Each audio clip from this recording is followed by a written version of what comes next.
So we think the valued insurer of the future is the one that has customer at its heart of all of its operations, whether it be products and markets, whether it be distributions and operations, whether it be the regulatory, the regulators and capital management, and finally just the governance and people in your organization. Customer at the heart of all of it.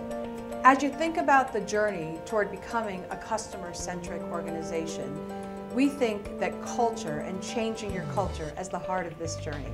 This is not a natural journey for many of the insurers today, and in fact, we think that journey is going to take a long time. But really, as you start to embark on this journey, you need to address and consider the cultural aspects at the forefront of this journey rather than dealing with it at the tail end.